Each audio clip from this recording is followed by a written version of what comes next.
আমার সকল বন্ধুদের নমস্কার জানিয়ে আজকে নিয়ে এলাম কড়াইশুঁটির কচুরি রেসিপি। তার জন্য এখানে দেখো এক বাটি কড়াইশুঁটি আমি ছাড়িয়ে রেখেছি, আর এখানে 2 কাপ ময়দা আছে। আর এই কড়াইশুঁটির সঙ্গে পরিমাণ মতো কাঁচা লঙ্কা আর আদা দিয়ে এটাকে পেস্ট বানিয়ে রাখবো।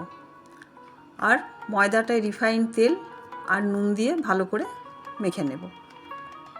তো আমি এইভাবেই কচুরি বানাতে চেষ্টা করি, তোমরা দেখো আমি কিভাবে বানাচ্ছি, তারপর তোমরা এইভাবেই একবার বানাতে চেষ্টা করো।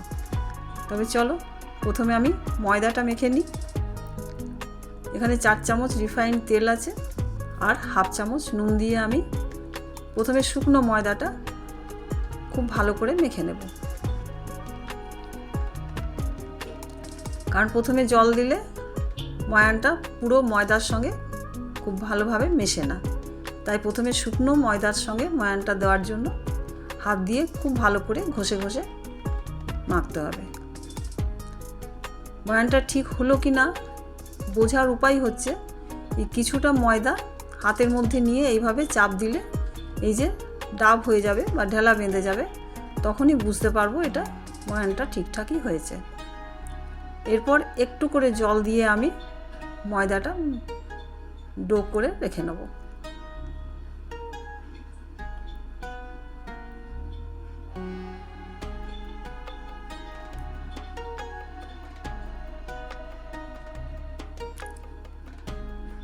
ময়দা আমার মাখা হয়ে গেছে।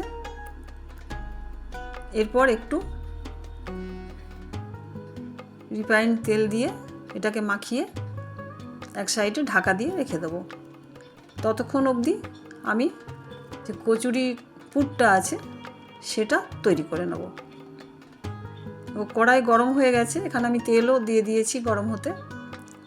প্রথমে একটু কালো জিরে আছে সেটা ভেজে নেব। কালো জিরেটা ভাজা হয়ে গেলে হাফ চামচের মতো হিং দেব। হিং দিলে কিন্তু কচুরির স্বাদটা খুব ভালো আসে। হিংটা কিন্তু খুব ভালো করে ভাজতে হবে, কাঁচা থাকলে কিন্তু সেটা ভালো হবে না।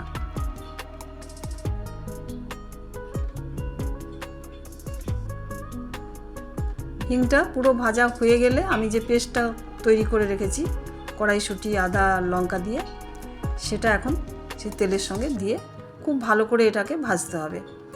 এটাকে এমন করে ভাজবো যে একেবারে শুকিয়ে যাবে, মানে একটুও জলের ভাবটা থাকবে না।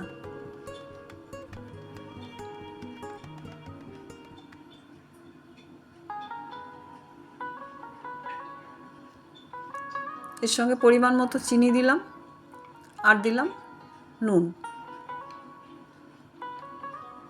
তারপর আবার পেস্টটার সঙ্গে খুব ভালো করে নুন আর চিনি মাখিয়ে এটাকে ভেজে নেব। দেখো এইভাবে এটাকে ভেজে নিতে হবে, একেবারে শুকনো অবস্থাতে আসবে। কড়াই থেকে ছেড়ে যাচ্ছে, কড়াইয়ে লাগছে না, তাতেই বোঝা যাচ্ছে পুরটা আমার একেবারে তৈরি হয়ে গেছে। এরপর এই গরম কড়াই থেকে তুলে আমি অন্য পাত্রে রেখে এটা ঠান্ডা করতে দেব। গ্যাসটা বন্ধ করে দিলাম। এরপর আমি এখান থেকে তুলে নেব অন্য পাত্রে, তারপর ঠান্ডা করতে দেব। এরপর যে ময়দাটা আমি মেখে রেখেছিলাম তার থেকে আমি লেচি কেটে নিয়েছি। পুর ঠান্ডা হয়ে গেছে। এবার প্রত্যেকটা লেচির মধ্যে পুর দিয়ে এইভাবে মুখটাকে বন্ধ করে আমি সব রেডি করে নিচ্ছি। ভেতরে পুর দেওয়ার পর মুখটা কিন্তু খুব ভালো করে বন্ধ করতে হবে, কি বেলার সময় যাতে সেটা ফেটে না বাইরে বেরিয়ে যায়। দেখো আমি আরেকটা দেখাচ্ছি কিভাবে আমি মুখটা বন্ধ করছি।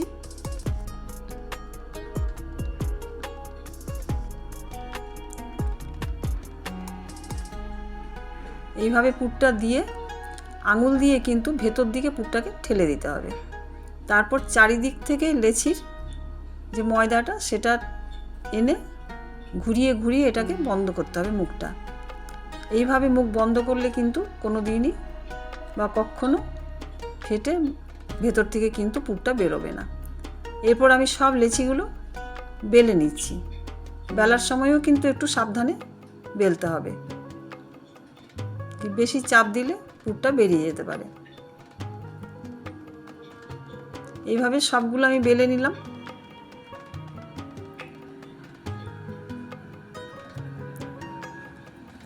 দেখো শীতের সময় এই কড়াইশুঁটির কচুরি তৈরি হয়নি এমন কোনো বাড়ি বোধহয় খুব কমই পাওয়া যায়, কারণ এই কচুরি শীতকালেই একমাত্র খেতে বেশি ভালো লাগে। এরপর আমি কড়াই তেল গরম হতে দিয়েছিলাম, এবারে একটা করে করে আমি খুব ভালো করে ভেজে তুলে নেব। এই সাইড থেকে একটু করে তেল কচুরির ওপর দিকে দিলে এটা কিন্তু ফুলতে খুব সাহায্য করে।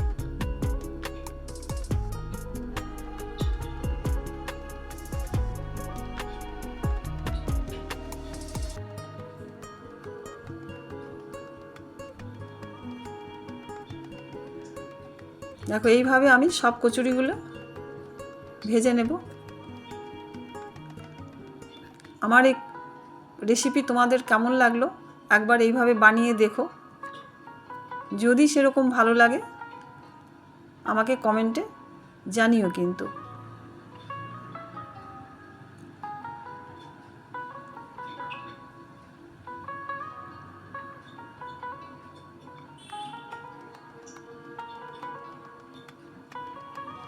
ওপর থেকে একটু হালকা চাপ দিলে কিন্তু খুব ভালো কিন্তু এগুলো ফুলে যায়।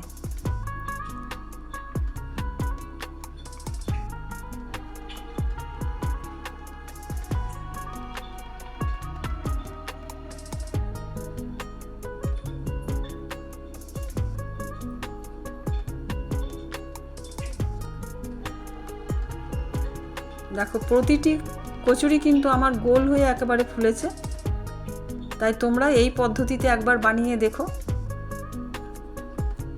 এই গরম গরম ফুলকো কচুরির সঙ্গে নতুন ছোট আলুর দম, কিছু কথা হবে না বন্ধু।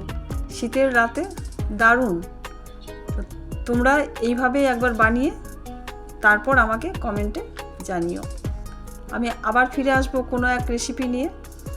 আজকের মতন এখানেই চলি, ততক্ষণ অবধি তোমাদের সঙ্গে টাটা।